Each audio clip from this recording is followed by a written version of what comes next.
Hi guys, we're back, and one thing Jaden noticed is that these were not the stock taillights, so he did get some ordered due to this also having an issue where they do turn on when you brake, but they do not, the turn signals don't work, and I believe this is kind of like hacked.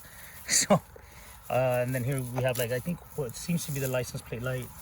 So anyways, he did get some new ones, and these are it. All right, so how many you got those from where, Jay?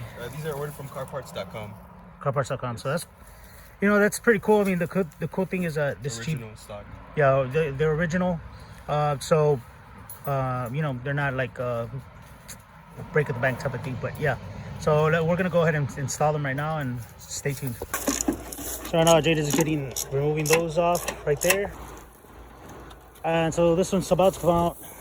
It won't fall because it's still plugged in. So now Jaden's getting the pigtail here.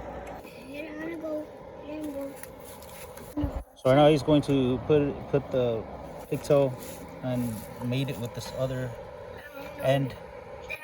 And for some reason this one's not that long, so he needs to do it through there, through the bottom.